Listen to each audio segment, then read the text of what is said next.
As inflation cools, how does the CPI print today play into tomorrow's Fed decision? Welcome to Real Vision Daily Briefing. It's Tuesday, December 13, 2022. I'm Ash Bennington, joined today by Tony Greer, editor of the Morning Navigator and founder of TG Macro, and my colleague Andreas Steno Larsen. Gentlemen, welcome. How you doing today, Ash? Thank you. I'm doing great, man. It's great to have the old band back together. We got three of us on this one. Sure is. Andreas, how are you, man? I'm doing good. I had the inflation report smack dab at my forecast today, so I'm happy for once. Right on. It is all about, you know what, why don't I take it from here with a quick wrap, because it's all about that inflation report that we're going to hear more details out of Andreas in a moment. But in terms of the market, let's get a little blurb going. You know, today is just a continuation of the ongoing battle of the S&P and the 200-day moving average, the way I see it. We got the data out this morning. The stock rally, the S&P rallies to a high of 4180, falls back 150 points or so, 130 points by the close. A lot of the leadership today was in sectors that the market is likely short: the software, internet stocks, home builders, things like that. A lot of the back and forth comes from, we have to think about where the S&P came from. And I think it's really important to note that the S&P came from the 100-day moving average support level around the bottom of the range at 39.50 last week. A lot of stock changed hands. We had tick index lows between minus 1,200 and minus 1,500 every day of the week. So the sellers were hitting bids. And now you've got this big relief rally off of CPI.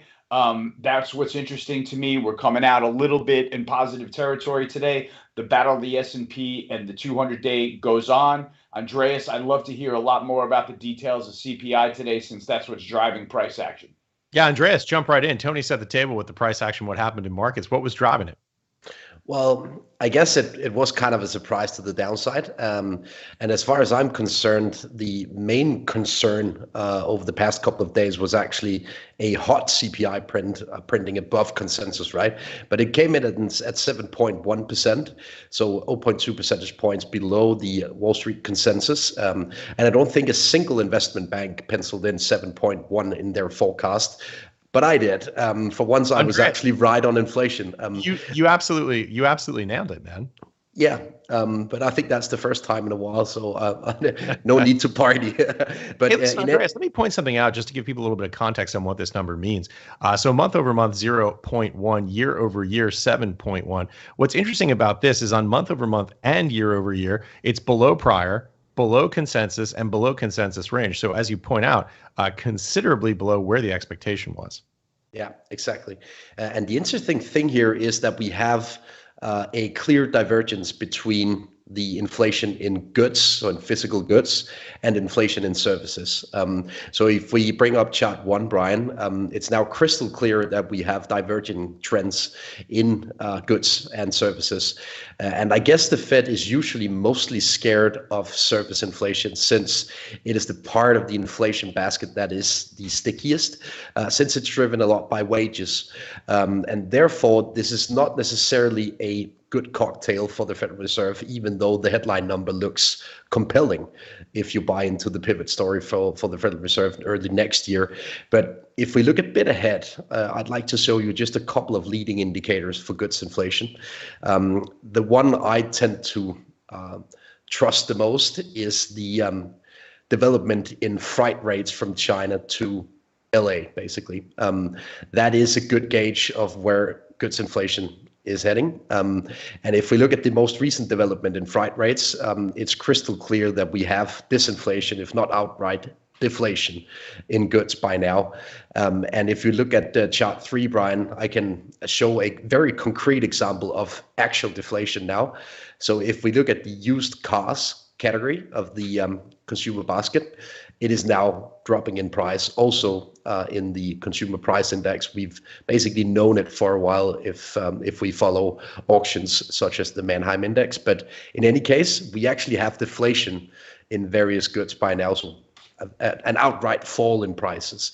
So overall, I think this is a decent report. And I think it's fair that the market shaved off a bit of expectations for the Federal Reserve into the early parts of next year. Almost a full hike is now priced out relative to before the CPI report. And eventually the big discussion is whether the vanilla reaction of buying equities as a consequence of lower inflation is the right thing to do. And I'm not sure.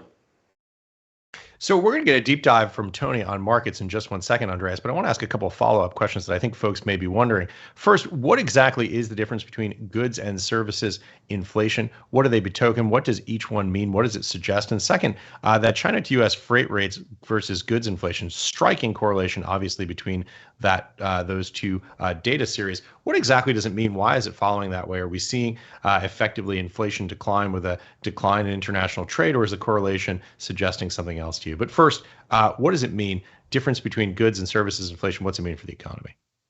Well, first of all, goods are obviously physical in nature. So it's a car, it's something you buy in Walmart, right? And therefore, these goods, they tend to be more cyclical. And often when we see an economy losing steam, this is sort of the first part of the economy to showcase it. While the service sector is much more wage driven, it's basically very driven by healthcare and education.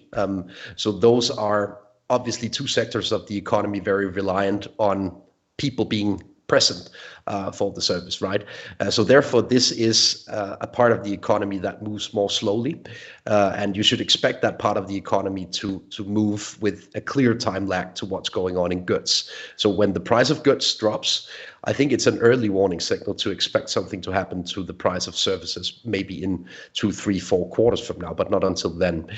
When we look at freight rates from China to the US, I think the reason why we have such a clear correlation to the price of goods is that China is essentially the manufacturing hub of the world.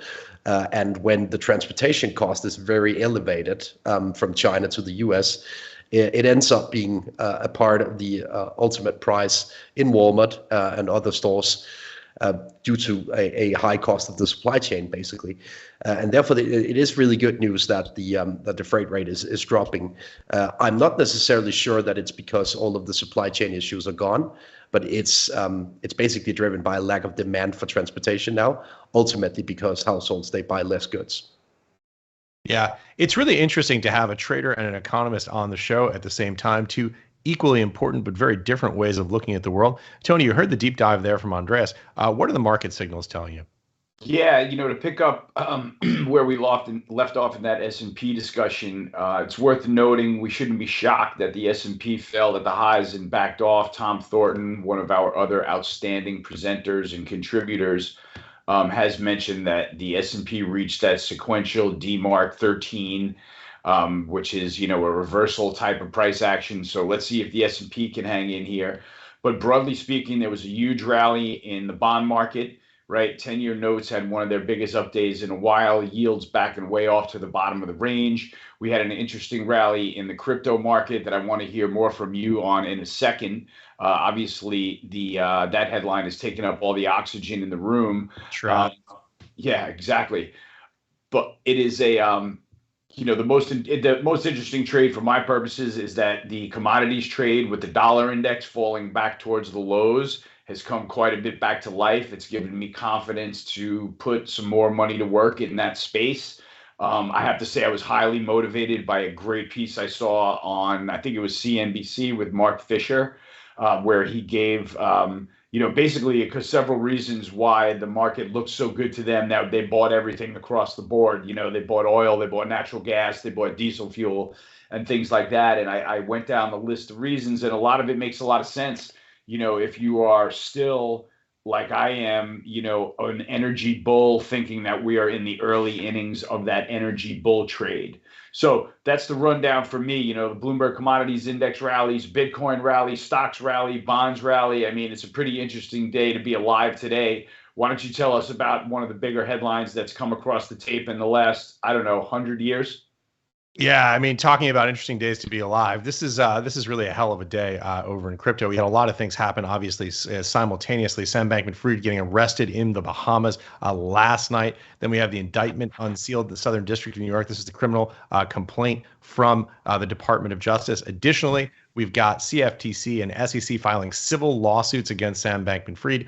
And then finally, we've got the show up on the Hill with John Ray being the guest of honor now that Sam Bankman-Fried isn't able to attend the House Financial Services Committee hearing, talking about what's happening there. Look, all of the things that people have been following this case have been following for some time now, actually proved in the indictment. Proved in that they've finally been charged. Obviously innocent until proven guilty. He hasn't yet been arraigned, even let alone tried. But 8 counts of fraud and conspiracy, conspiring to defraud the United States government to violate campaign finance laws, wire fraud on lenders and customers. John Ray, this is the new CEO of FTX, called it an old-fashioned embezzlement scheme. There's a lot of stuff happening here. There are a lot of moving parts. Some of the greatest hits were run before us today on the Hill and in those documents that came out. No independent board of directors, personal loans going from the company directly to management with very little documentation. No governance, no reporting in place. The holding of Sam coins, so-called, on the balance sheet.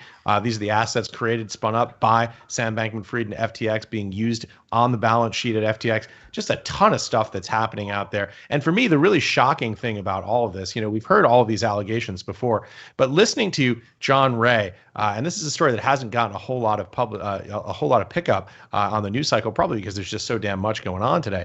But listening to John Ray describe FTX and its leadership, it's hard to come away with any other impression but a startling incompetence in the way that this company was run.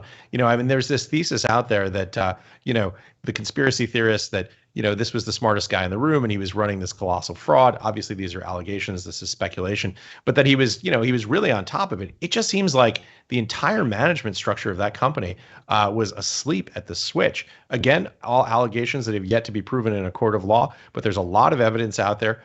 Some of it, I think it's fair to say, is pretty damning. Again, we're going to have to wait to see what happens as this plays out at trial. But again, stunning incompetence. They were using Slack and QuickBooks. They were using QuickBooks, man. If your kid starts cutting the lawn and you want to introduce him to accounting, maybe you buy. They were QuickBooks. They were running a $32 billion company using QuickBooks. I just, I don't know where to begin with that. Let me ask you a follow-up question, Ash, because I watched the Twitter space with Sam Bankman-Fried yesterday, or listened to it rather, and it seems to me as if right about everyone in this sector was kind of awaiting his arrest, right? So can the market now sort of breathe a sigh of relief after he's actually arrested? I wish the answer to that question were a loud and resounding yes, but the reality is this is part of a very much a broader, bigger picture story. Look, this goes back to May with the collapse of the Terra Luna ecosystem, and then we had the collapse of Three Arrows Capital, a very large hedge fund in the space, and obviously FTX then followed suit. The instability around FTX brought out some other fissures in the system. Specifically, I'm thinking of 2 here. Number one, the one that's been better documented, which is DCG, Digital Currency Group's Genesis Genesis platform. Genesis is a significant liquidity provider in the space. When they halted redemptions a number of weeks ago in the wake of FTX, we had Gemini. I know these are very confusing sounding names. They sound alike. Gemini is the shop run by the Winklevoss brothers. These are the 2 twins who founded or co-founded Facebook with Mark Zuckerberg, famously in the social network. They then had to halt redemptions because the liquidity provision that was cutting out of Genesis got shut down. Now, DCG is a very large holding company in the crypto space. They own CoinDesk. They also own Grayscale Investments, who are the management company of GBTC, Grayscale Bitcoin Trust. This is the largest closed-end fund in the space. It's got some $10 billion in Bitcoin. I think about 600,000 Bitcoin under management. There are questions now being asked about the fundamental stability of this. Financial Times reported a $900 million hole on the balance sheet. CoinDesk, which is part of this DCG umbrella, came forth about 24 hours later and said, no, that's only one class of creditors or depositors. It was a little unclear from the reporting. It's actually 1.8 billion, and that's just 2 classes. There's a third class of creditor that we don't know what they're owed. So obviously there's something of a cash crunch there. Barry Silbert, who runs DCG, is trying to raise money for that now. Look, we're not saying that this is the next shoe to drop, the next domino to fall. There's certainly an outcome here that could be more favorable, where DCG raises additional capital, and this goes well going forward. But look, GBTC right now is trading at basically 52 cents on the dollar. It's trading at a 48% discount to net asset value or thereabout as we have this conversation. So there definitely is the potential, we don't know, again, for additional risk in the space. Finally, some reporting about challenges over at Binance breaking today about the fundamental activities that are happening over there. I don't want to say too much about it because the reporting is very early, but suffice to say that there are those who are writing about this, and I'm thinking about CoinDesk here, a reputable source on this, raising some questions, let's just say. So unfortunately, Andreas, the short answer, or I guess the very long answer to that question is it's not yet time to breathe a sigh of relief. There are all of these sort of questions that are hanging out there. I wish I could say yes, man. Yeah, but what I find really interesting is that we get a rally in the crypto space on a day of disinflation, right, in the CPI report, because we've obviously had the discussion over the past 24 months whether it is an inflation hedge or not. And to me, we get more and more evidence that it's actually almost a reverse inflation hedge, right? Or it's rather linked to the liquidity cycle of central banks. So the reason why crypto rallies today, seen from an economist perspective, is that the hope of new liquidity additions next year also rose today. Oh, yeah, 100%. I'm going to let Tony talk to this point to get the view of a trader in just a second here. But I think that's exactly right. Look, the reality is the correlation between the NASDAQ and Bitcoin is extraordinary. And you're exactly right. It's all about central bank liquidity. The notion that Bitcoin is going to be an inflation hedge, I don't want to say it's not true. I just want to say it hasn't come true yet. There may be some indefinite point in the future where we have some large, high sustained inflation in the United States and where it becomes this off the grid asset. But frankly, that scenario that just hasn't played out. That's just a fact that the data will tell us. But I'm curious because I know Tony looks at this as a risk asset. Tony, what do you think about that? Well, I mean, I'm most intrigued by the percentage of upside that we could see here in cryptocurrency. I'm not deep in the weeds of trading it. I'm very much a spectator. So when I see journal headlines like, the effective price of cryptocurrency may be zero after all, I see the blow up on the screen of FTX and SBF. Generally speaking, that's how bottoms are formed. Then you get the reaction today that whether we like it or not, there's a 2 sigma rally in Bitcoin right up to moving average resistance. Kind of coincides with the way that it's trying to elbow its way into the macro picture. If I consider that, high rates are what blew Bitcoin apart, then rates backing off in any way, shape, or form may be a setup to provide some tailwinds for Bitcoin if the time is right. Feels like today was one of those times that, as a macro trader, you have to raise your eyebrow. Big headline comes out, inflation-related headline, inflation slightly easier than expected. You get a stock rally, a bond rally, a commodity rally, crypto participates. It's just worth noting because if crypto gets through, I'm talking about obviously Bitcoin and Ethereum are the only cryptocurrencies that I ever even traffic in or look at or not laugh at. When they get above their moving averages, I mean, the upside, the sky's the limit again, figuratively speaking. But these are the trades that are worth hunting down from my perspective, just for the gain, the percent of gains, and for the level that sentiment is bombed out on the downside. So that's how I'm looking at it. It's a good opportunity. Hey, Tony, talking of eyebrows, weeds, and commodities, let's talk about something you're eyebrow deep in the weeds on, which is oil. WTI Jan 23 CL1 New York Merc crude right now, closing out the day. Looks like 75.43 on my screen, up about 3% on the day. What's going on with oil? What's the thesis there? How are you thinking about it? Man, I think there's a lot going on behind the scenes in oil, Ash, is what I think. A federal judge dropped a case against MBS this week, I believe it was, for the death of Jamal Khashoggi. Somehow oil falls $10 in and around while that is happening. While that is happening, there is the China, Saudi Arabia, handshake that wouldn't end. If you saw that MBS and Xi Jinping couldn't let go of each other by the time the goddamn weekend was over. So they must have made some really lucrative agreements with each other. I would love to have been a fly on the wall for that discussion. Meanwhile, the China reopening looks like the Fortune headline that I love. China reopening is going to be a gas guzzler, which is likely the way the market is going to perceive it if China is going to step off the gas on that zero COVID policy.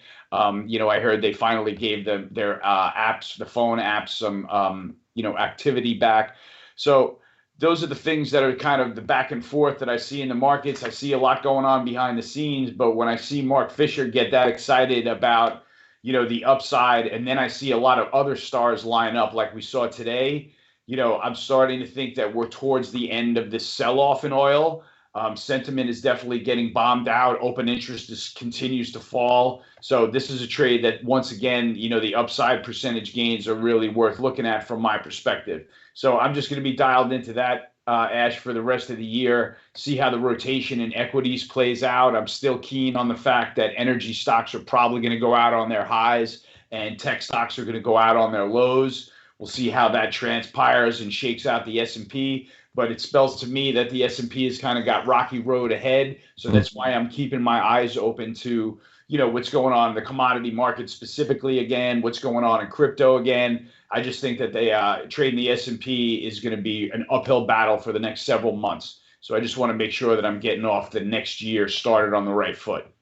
Yeah, well said. We're going to get to viewer questions in just a second. I'm sure there's going to be lots of follow-up. I see the chat on YouTube is flowing fast and quick. Listen, I want to flip the script over to Andreas. Andreas, a little bit of context from the macro perspective. Tony talked a little bit about the macro implication of oil. He talked about Saudi Arabia and China. How are you thinking about it? How do you see it? What's happening in terms of consumption? What's happening in terms of supply? How do you think about oil?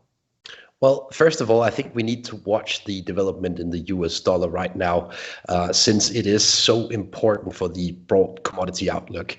We all know that we have a scarcity of energy right now across the globe, but what's really driving the move into next year, if you ask me, is the demand side. And currently the demand side is relatively weak as we see weakness in the energy intensive sectors, such as manufacturing and industries, right? But in any case, if we get that dollar weakness and we get a rebound in the global economy into, say, the second or third quarter next year, then I guess all stars align for the long energy case. There's a scarcity of supply, the demand will rebound, and the dollar will likely weaken in such a scenario. That's all you need to buy energy. That's not right. That's not my table. All right, fine. I like your long-term view, though. I wanted to shift gears here and go to our questions because we've got a lot of them coming in fast and thick. First one comes to us from John Merlino from YouTube. And the question is, what does it mean if the Fed holds 5% 6 to 12 months? A little context here. Obviously, John talking about the federal funds rate right now, federal funds rate target upper limit set at 4. So that would be another 100 bips up from here. What does it mean if they hold at 5? And is that your expectation, guys? Well, I can start. I mean, given market pricing right now, it would be really bad news for bonds if they actually kept interest rates at 5% for a prolonged period. It's basically what they've been trying to tell us that they intend on doing. The issue is that it's very, very tricky to pause at a plateau for a central bank. You always get questions on whether you move in one or the other direction, and therefore you very rarely see these plateaus in interest rates.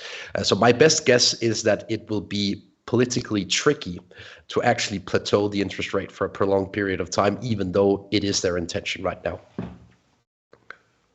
Tony, anything to add to that?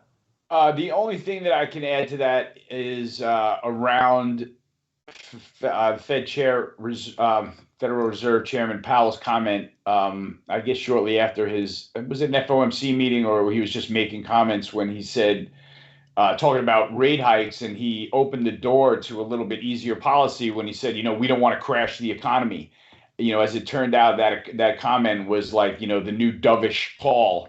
And risk assets really got a lift out of there. And sort of that was what helped, I think, lift them, or at least prevent them from breaking down last week, is that premise that we may have, a softer stance sooner rather than later or something like that. But this is where you got to give the Federal Reserve a little credit in engineering this equity bounce off of the bottom, because I think that they know that, higher yields is what is the enemy of the equity market, and sort of giving a glimpse that they're stepping off the gas while they were just literally flooring it to the fact that they were going to fight inflation with higher rates. Any sort of step off the gas is interpreted by risk assets as game on. So that's really interesting to see how they've concocted that atmosphere. From several weeks ago, we were staring at the S&P 3,500 offered, thinking it was about to collapse another 10%. So it's just interesting to follow the market that way.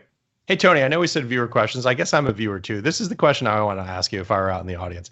Big picture question, which is this. I've been in the crypto space eyebrow deep for the last couple of months, and I come over and I look at what's happening in macro. I look at what's happening in markets. And it seems to me when I look at the daily news cycle, when I read the market summaries, it's basically up and down based on data suggesting whether inflation is coming in hot, coming in cold. It's all about this play for what's happening with the Fed. Is there anything else that you're watching in markets now? Does anything else matter? Or is this the only game in town?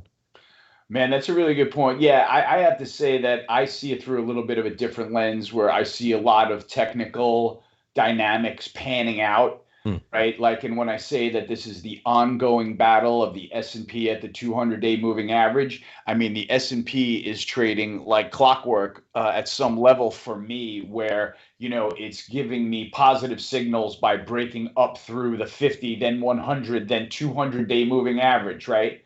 And then it's natural that after such a big rally, it would fail there. So where does it pull back to? It pulls right back to only the 100-day moving average, which is about 150 points below there, when it really looked like it was about to curl over like a tsunami. So that proves that, whoever's might be telling you that moving averages is voodoo, show them the recent S&P chart, because we're bobbling in between moving averages here, definitely coiling up for a bigger move that I plan on going with hook, line, and sinker once I'm convinced it's happening. I'm just not convinced that the market's giving me enough signal to say whether we're breaking higher or breaking lower yet. So I've got a pretty balanced book. I've got a pile of dry powder stacked to the rafters, and I'm waiting for this thing to break. I mean, it sounds like the battle of the Somme. It's trench warfare around the 200-day moving average. Every time you get a new data point, pushes above, pushes below, and then they can fight it back and forth. Exactly it. And like I said before, man, there's a lot of stock changing hands here. It's getting really, really interesting in a number of sectors. That the energy sector will barely back off the highs. Social media and cannabis can barely get off the lows. I mean, we're seeing a real dichotomy of sector performance this year that I think is going to open up for another interesting year that way next year. I just haven't decided how the dice are going to fall just yet. All right, here's a great question from one of our regular viewers, Ralph H. from the Real Vision website. This is a great one for Andreas. How correlated is the Shanghai Containerized Freight Index to the Baltic Dry Index? Boy, that's one I have no idea on. Well, I don't know the exact number, but they should be correlated, right? So if you look at the most recent development, they've actually moved in the same direction, right? So I guess over time you would expect a pretty decent correlation. If not one, then at least plus 75 or thereabout. One thing I would like to add in this discussion of a lower price level of goods and a lower price level of freight rates is that it's not necessarily good news for companies. I guess the vanilla conclusion is to expect companies to fare better, given that the price pressure in the supply chain eases. But if we bring up chart 5, Brian, I think that's the most important chart to show today after we received another inflation report pointing south, is that when the PPI drops, so the producer price index, it's actually an early warning signal that the earnings per shares will drop as well. So why is that? Well, I actually think it's driven by the pricing power in various macro regimes. So what happened during the spring was that right about every company managed to increase margins since the demand was strong enough to cope with it, while it was a window of opportunity since the inflation was running hot, right? The opposite happens now. You have a wage pressure intact still, while the end consumer is not willing necessarily to pay as much for the goods, which leads to a margin compression as a consequence of a lack of demand at the end user level, even though the wage pressure is pretty hot. So it means that the margin is under pressure both from the top side due to a lack of price power and from the bottom due to a wage pressure among employees. Thanks, Andreas. Here's one from Laura Laser, someone with a cool screen name from YouTube. This is one for you, Tony. What are the best stocks or ETFs following consumer services versus goods? Do you think about the world that way, or is that not a schema you think about? Not exactly the way I look at the world. No, I mean, the only consumer dichotomy that I look at is consumer staples and consumer discretionary. Those are worth watching for me at times, but I don't know that I can directly answer that question. No, sorry. Well, talk a little bit about what you said there, discretionary versus luxury. Yeah, consumer discretionary names are names, that are generally pro-cyclical names. When the economy gets going, you'll see the consumer with a little bit of expendable cash in his pocket. You'll see consumer discretionary names, generally outperform, while staples just get stuck in that, mired in that, low multiple type of sideways trading. And then conversely, when markets go into recession and the consumer has a lot less expendable income, you'll see the consumer discretionary names underperform consumer staples, which are your Procter and Gamble's and your razor blade makers, which in a time of risk off and the S&P shifting where the biggest portions of the S&P are trading lower, generally people are running to consumer staples or utilities or sectors like that to hide out in, so they generally perform better during those types of scenarios. I hope that helped, Ash. Yeah, that does make sense. This is an interesting question, comes to us from Paul E. from the Real Vision website. Tony, how will the Keystone Pipeline leak affect the oil market in the next 1 to 3 months? Any thoughts? Of course, this is about the Keystone Pipeline leak in Kansas. Yeah, it's definitely relevant. The headline I wanted to grab to have in front of me. If the Keystone Pipeline outage lasts for more than 10 days, it could push Cushing, Oklahoma storage levels to an operational minimum of 20 million barrels, right? Which is like the idea that is the risk right now, which would send crude spreads into God knows what stratosphere. The fact that is the risk right now, it was the biggest Keystone Pipeline leak in all 20 prior leaks combined, essentially. So it was just a massive leak. And we still have no idea what happened or why or how it happened. All we have in the rearview mirror is the price action response. And directly when the news came out, if you remember, there was a $5 rally essentially from 71 to 76. And then there was a $5 sell-off to immediately follow to a new low of around $70 and change.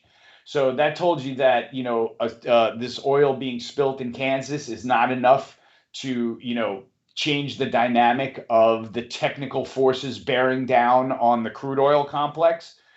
That's definitely a major issue right now. But in terms of how the Keystone Pipeline gets resolved, it's something definitely to keep an eye on. It's something to keep an eye on that it is threatening Cushing supply. And at the same time, you just had calendar spreads pull back from $2 backwardated to a quarter or 25 cents contango, right? Which is a scenario that you generally do not see when crude oil is this tight and inventories are this low. So it looks like there could be opportunities in that type of trade all across the board. So this is really worth monitoring. While I don't think that it is an event that's going to knock $5 or $10 off price either way, it's definitely worth noting within the flow of the narrative, how you might want to begin to pick your stocks coming out of here.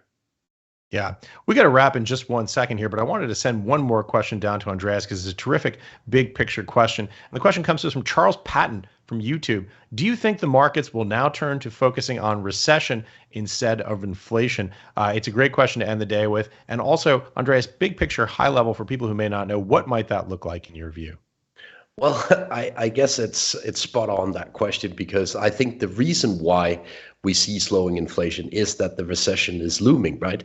It is due to a lack of demand for goods, which is the first hint that we get that the economy is cooling off quite rapidly.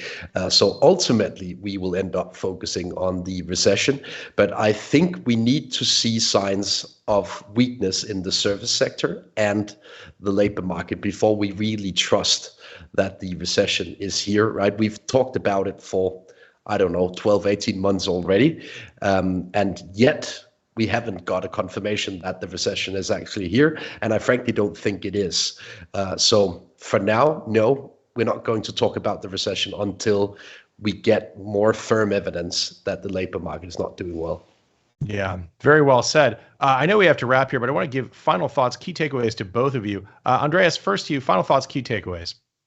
Well, first of all, inflation is coming down now. And the big question is now whether the Fed will acknowledge this and accept that the rate hike that they are going to deliver tomorrow will be the last one in this cycle. I tend to lean that way by now. But ultimately, the big risk here is that the Fed turns around too early, because I think we have a load of issues that we haven't resolved on the supply side. So just because of a few quarters of weak demand, we shouldn't turn around and bring interest rates back to zero. That would be a catastrophe, and that would bring inflation back up. But I'm scared of that scenario. If you're under 40, Google the name Arthur Burns, and you'll hear all about that tale. Tony Greer, always a pleasure to be doing this with you, man. It's been too long. Final thoughts, key takeaways. Yeah, man, I guess real quick, I'm still dying to figure out how the S&P battle at the 200-day, resolves itself, because if once it does, there's going to be several hundred points of trending to latch onto. This has been an ongoing battle for, probably 2.5, 3 weeks now. And, for a technician, it just makes it really difficult to make decisions when the S&P is bobbling around the moving averages, not giving an indication of trend. So once I'm looking forward to that, I've got all my focus on the energy market. I think that all the opportunity is still there. As you'll notice, the stocks haven't backed much off the highs, even though crude oil repriced from 100 to 75. That's really encouraging to me, and it sets up really well for a lot of opportunity next year. So I'm excited no matter what happens for the next couple of weeks. Andreas, Tony, this is fantastic, man. I love this show. Economist, trader, this is like the best of both worlds. / Bennington, cue the Guns N' Roses, man. We got to buy the rights, man. Buy the fucking rights. Come on. We'll send the bill to Ralph. Send the bill to Ralph. That's what I'm talking about. Guys, awesome. Really great being with both of you here today. And fantastic hosting the show, man. The fans are just incredible. We get like this. It's just running stream here in the Twitter, in the YouTube commentary. And it's just like super fun to watch while hosting. So thank you, everybody, again for watching. Andreas and Darius Dale will be back tomorrow. Take care. Good afternoon. Great job. Great job, /